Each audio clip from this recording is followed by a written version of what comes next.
Hola, buenas noches, soy Mijael Garrido Leca, esto es Contacto de Verano y hoy tenemos un programa preparado, pero lo hemos cambiado y hemos armado una pauta especial para ustedes el día de hoy con todo lo que está en ebullición en la política en el día. Les cuento quiénes nos van a acompañar y arrancamos de inmediato con nuestro primer entrevistado que nos va a poder contar un montón de cosas bien interesantes. Vean ustedes, vamos a arrancar conversando con José Luis Pérez Guadalupe, que ha sido ministro del Interior, como saben, pero también ha sido jefe del INPE, ojo, esto es importante porque vamos a hablar de pena de muerte y el tratamiento que reciben los violadores en la cárcel.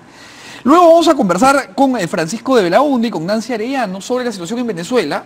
Ojo que Nancy es venezolana, así que nos va a poder dar una óptica distinta, una perspectiva más, digamos, umbilical, porque los peruanos vemos este tema desde afuera.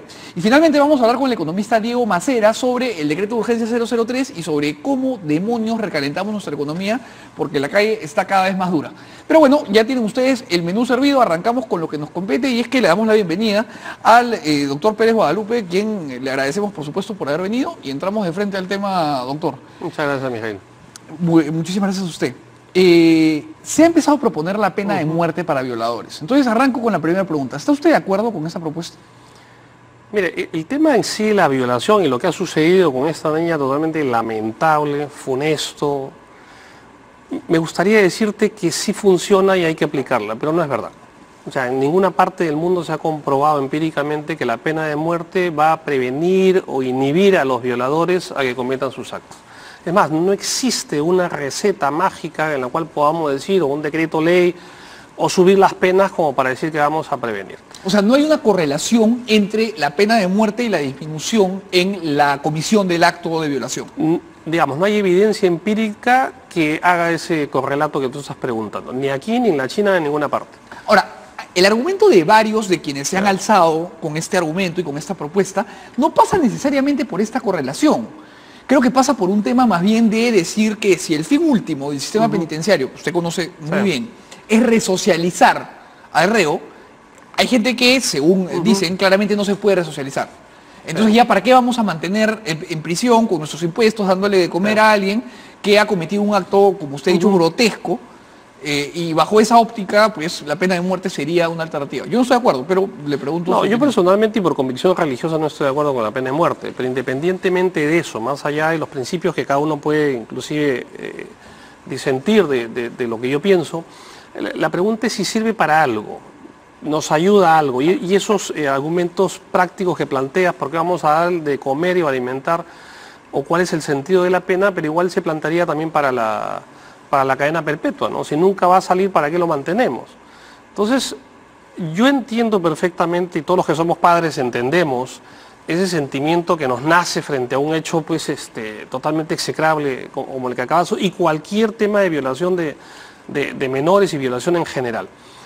Pero yo creo que tiene que haber una, si se quiere, una preponderancia moral social para no actuar de la misma manera como actúan los delincuentes. O sea, ponernos, digamos, en un nivel una superioridad moral, superior. Como tiene que ser con frialdad y ver, tiene que haber sanción, por supuesto, pero ¿qué cosa es lo que queremos? No solamente sancionar al que ha cometido estos delitos, sino también tratar de evitar que vuelvan a suceder. Entonces ahí se dan los tipos de prevención que se pueden plantear. Entonces, lo que cabe, por ejemplo, para este delincuente violador, si ya ha habido 2 casos antes, ¿cómo es que, y 2 investigaciones y 2 denuncias antes para esta misma persona, cómo estaba en la calle? De fondo. Entonces, bueno, yo soy enemigo por principio de la prisión preventiva, o el abuso, mejor dicho, de la prisión preventiva.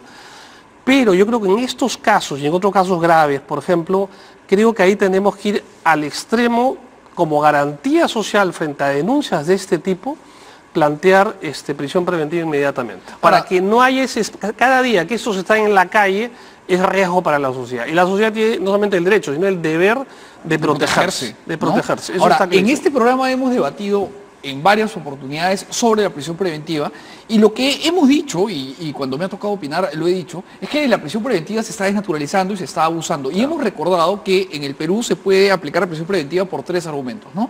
Riesgo procesal, riesgo de fuga o que el bien jurídico que el Estado pretende proteger se vea vulnerado. Este caso encaja perfecto. O sea, en la medida en que hay un tipo que sistemáticamente es denunciado por violar a menores, pues es un tipo que no puede enfrentar su proceso en libertad.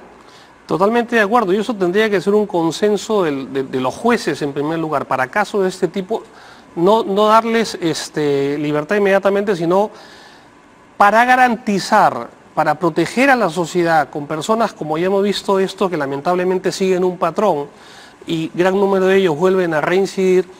Entonces plantear como una manera de garantizar y de cuidar a la sociedad, porque igual, lógicamente cuando hay indicios razonables de que sea, no a la primera acusación, porque también tenemos el otro extremo de gente que acusa y al final se descubre que no es verdad. Yo creo que son medidas de eso, pero quizás el fondo del asunto, la pregunta es, ¿y por qué no funcionan las penas? ¿Por qué no funciona la cárcel? Ahora todos nos planteamos por qué no funciona aquello. Y creo que partimos de un grave problema, y es que cuando hablamos de delincuencia, pensamos que el fenómeno delictivo es unitario, es la delincuencia, y eso es mentira, no existe la delincuencia. O sea, es multicausal, me dice. Es que la palabra delincuencia viene por un arquetipo que es jurídico, que es un delincuente aquel que comete un delito, es decir, un acto antijurídico, culpable, punible. Sí, pero ¿qué tiene que ver un terrorista con un violador de menores? No tiene absolutamente nada que ver. Son conductas antisociales de tipo completamente distinto. Entonces, hasta inclusive, no solamente nuestro Poder Judicial está centrado en la delincuencia común, que por definición es la más común de la delincuencia, sino nuestras comisarías también están pensadas para recibir a aquel que te viene a denunciar el robo de un celular o el acaso de su auto, pero no están pensadas, bueno, hace muchos años que ya se replanteó eso en las comisarías, pero normalmente, generalmente no están pensadas para denuncias de este tipo, y es lo que ha pasado con esta denuncia de la desaparición de la niña. Y el Poder Judicial en general, nuestros fiscales, nuestros jueces, si para lo que están preparados, que es para la delincuencia común, vemos la cantidad de capturas que tiene la policía, y eso fue cuando yo estuve de ministro, una de las primeras, digamos, confrontaciones que tuve con Fiscalía y Poder Judicial, por más que éramos amigos con los que dirigían esas instituciones, decir, señor, el 92% de los que captura la DININCRI terminan en la calle, no en la cárcel. Entonces, si para lo que está preparado, o mejor dicho, más preparado el Poder Judicial o el sistema de justicia en general, tenemos esos vacíos, imagínate para estos casos de violación para los cuales no le presenta o no le da la suficiente importancia. Ahora, hay una contradicción importante aquí y que le quería plantear para ver su opinión, y es que efectivamente la mayoría de los peruanos plantea que la pena de muerte es la solución, y es quizá la reacción pues más natural, hepática frente a actos asquerosos como los que hemos visto hace poco. Pero también esa misma mayoría de peruanos señala que no confía en el Poder Judicial. Entonces es curioso porque la mayoría de peruanos quiere darle la posibilidad de matar a una institución en la que no confía. Y ahí llegamos a un punto muerto, ¿no? Porque si no confiamos en la capacidad del Poder Judicial de discernir con justicia, estoy hablando de las mayorías, darles la posibilidad de quitar una vida es contradictorio hasta cierto punto, ¿no? Yo creo que todavía nos manejamos en el tema de discusión teórica más que práctica. Yo creo que cuando la gente pide, y es totalmente, repito, entendible frente a estos casos, es lo que quiere es una venganza, ¿de acuerdo? No una sanción y menos una prevención, es venganza sobre esta persona que cometió. Pero mira, en el sistema penitenciario, por familias de delitos, más o menos el 20% de los presos del Perú está por temas contra la libertad sexual, delitos contra la libertad sexual. 20%, uno de cada 5 presos está por delitos contra la libertad sexual. O sea, ¿de qué estamos hablando? ¿De qué sociedad estamos hablando? Ahora, doctor, usted que ha estudiado el sistema penitenciario de manera comparada, uno de cada 5 peruanos preso por violencia sexual, ¿qué tan alto es en comparación al resto de la región?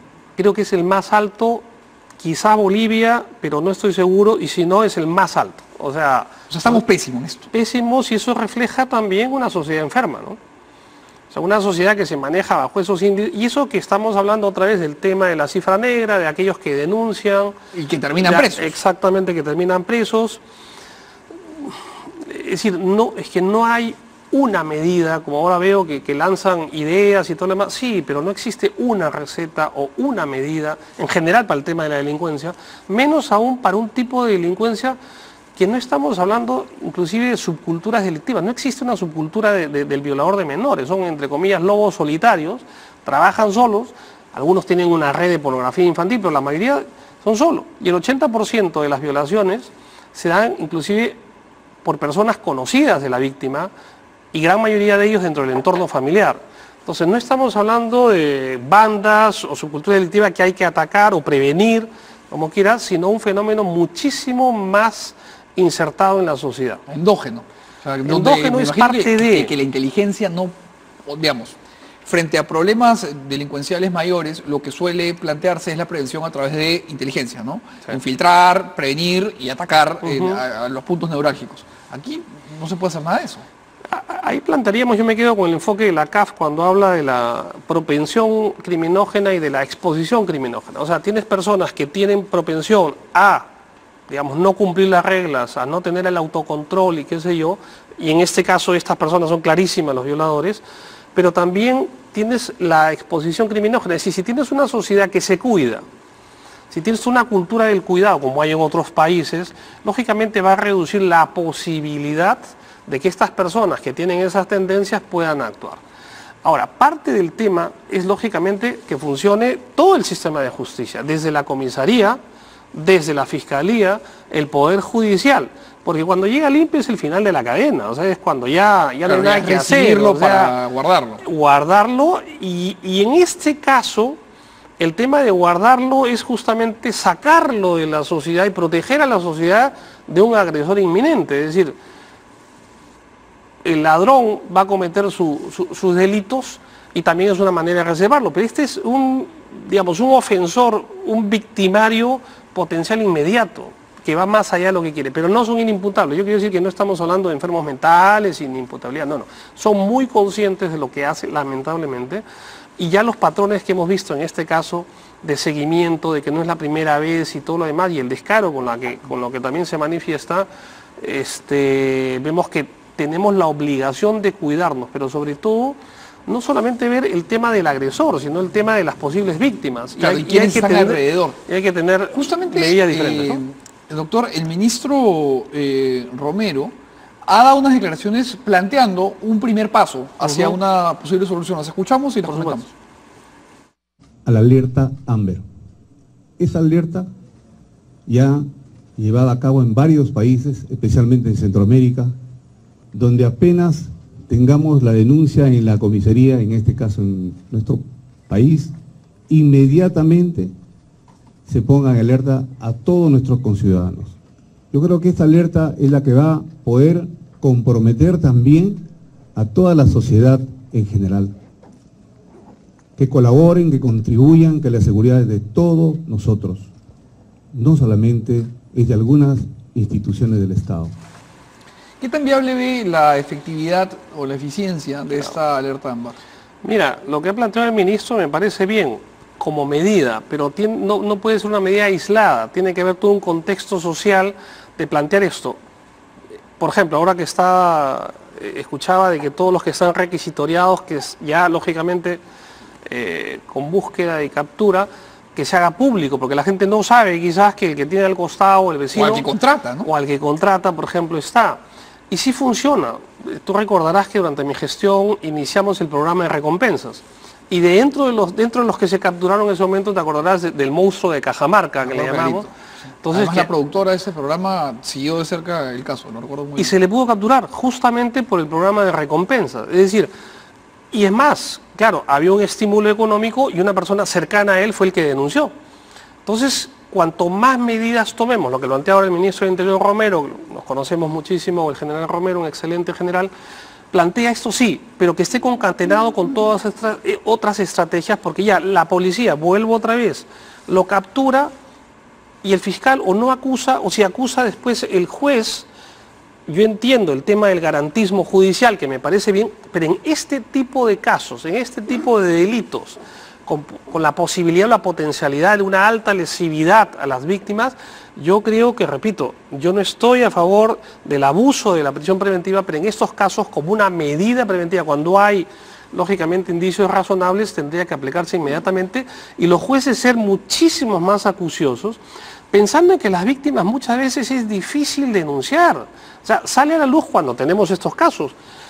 Muchas veces los revictimizan, ¿no? A la hora de someterlos al escrutinio. Exactamente, y la cámara Gesell y todo demás, por más que se tiene cuidado. Y a veces, claro, la niña o el niño se contradice porque puede haber, no se acuerda mucho de los detalles. Ah, no, este detalle tú has dicho A y ahora dices B. Por favor, ¿quién se acuerda de los detalles de un momento traumático? Y una cosa que ayuda mucho es que las víctimas puedan hablar, pero también hay que entender que justamente bajo ese proceso las víctimas no hablan. Claro, porque hay un proceso de maduración del dolor, ¿no? Yo pongo el caso extremo del tema del sodalicio. Jóvenes adolescentes, o sea, ni siquiera niños, que hubieran podido tener más capacidad de lanzar la alarma. Se demoró 20 años. ¿Cuántos años han demorado en hablar? De acuerdo. Imagínate niños de 6, 8, 10, 12 años, y claro, como digo, la gran mayoría de esos abusadores están en el entorno familiar o en el entorno amical. Por ejemplo, reforzar el tema de que las víctimas puedan hablar, o mecanismos, o sistemas, o también educarnos a nosotros los padres para estar alertas. ¿De quién está alrededor? ¿Qué síntomas pueden manifestar algún tipo de conducta de eso? Ahora, ministro, para terminar quería hacer una pregunta. Usted ha dirigido el INPE antes de ocupar la cartera de ministro del Interior. Dentro de las cárceles se le da un trato especialmente cruel a los violadores. De hecho, le comentaba antes de entrar al aire que los presos de Lurigancho han declarado que van a matar a este tipo que asesinó a la niña Jimena. ¿Qué tanto es cierto esto? Y por otro lado, ¿qué tanto puede un violador rehabilitarse, resocializarse en la cárcel? A ver, es una ley interna, informal, no solamente en las cárceles peruanas, sino en general, de, digamos, un rechazo absoluto a los violadores.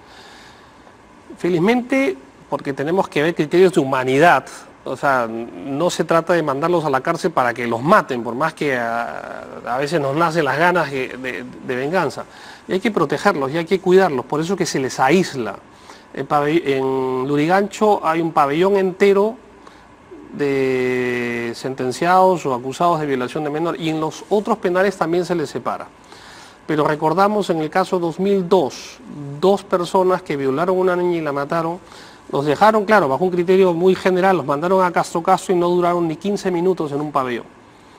Los internos agarraron, los mataron y los sacaron fuera, como decir, nosotros somos ladrones, no somos esto, y terminaron muertos. Yo creo que el INPE va a tomar sus medidas para evitar ese linchamiento que, claro, a todos nos nace como espíritu, pero repito, tiene que haber una superioridad moral del Estado y de las instituciones para no permitir eso. Eso justamente. Y con respecto a la resocialización, ya para acabar, ¿es posible que un violador que ha sistemáticamente perpetrado actos de esa naturaleza se resocialice, que se reinserte en la sociedad?